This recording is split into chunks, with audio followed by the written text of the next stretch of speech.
When I was 12, I went to the record store in the new mall and smeared what was left of my slice of Sabero's pizza all over every last item in the classical aisle. I had to hold albums to know if I truly wanted them. After 10 minutes, my mother yelled from the mall concourse, "Hey, bub, time to go." So I grabbed a cassette of Mozart's Sinfonia Concertante with the Cleveland Orchestra. It wasn't clear to me what Sinfonia meant, much less Concertante, but I knew the Cleveland Orchestra was legendary. Back at home, I shut my door, wrestled off the cellophane, put the tape on, and heard a story unfold. Ah, yes, Mozart. The music was lovely, fine, elegant, just what I expected. As you will discover, I was the kind of kid who thought he'd already figured out Mozart, but could barely tie his shoelaces. A couple minutes in, something odd happened. A few buzzing trills.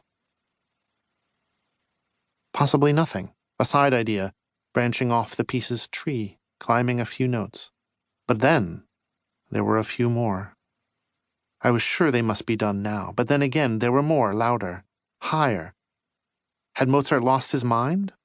I'd been practicing trills at the piano, and as far as I could tell, they were charming decoration. A detail, like a turned leg on a chair, or molding around the ceiling of a room. But not here. Mozart was letting the detail take over and outgrow itself. He was creating a massive imbalance in his balanced world, for reasons unknown.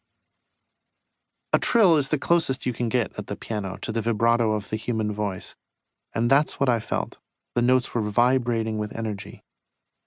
They climbed a major scale. Now, I was also practicing scales, of course. Scales were the ultimate joyless task, an endless and recursive tedium. But at this moment, strange to say, it seemed like I was the scale. The growing, climbing notes were mapping onto me everywhere, rising in my chest, changing my breath and in the balls of my feet, making me stand on my toes. I was no longer receiving music from without, but being filled from within, like a balloon. This feeling was so intense that for once I didn't have time to overthink.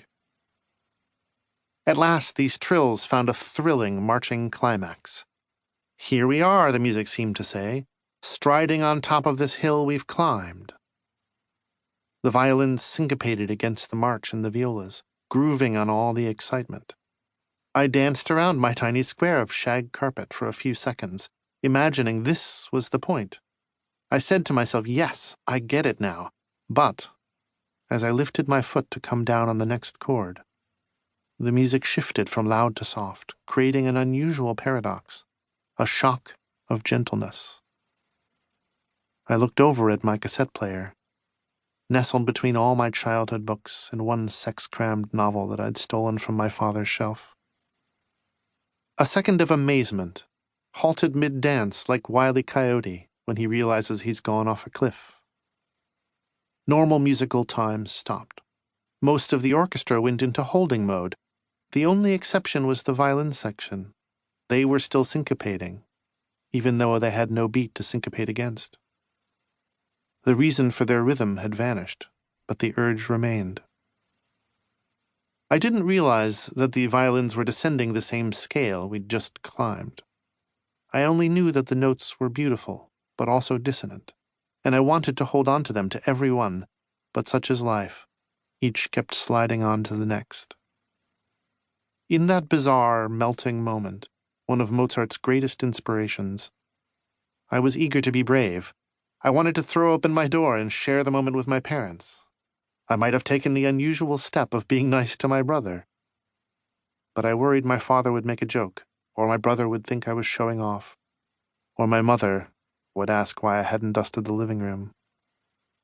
So I sat on the floor next to my bed and played the same bit over and over, stirring the air like a stew, keeping the joy to myself, even though the essence of it was feeling as though you wanted to embrace the whole world.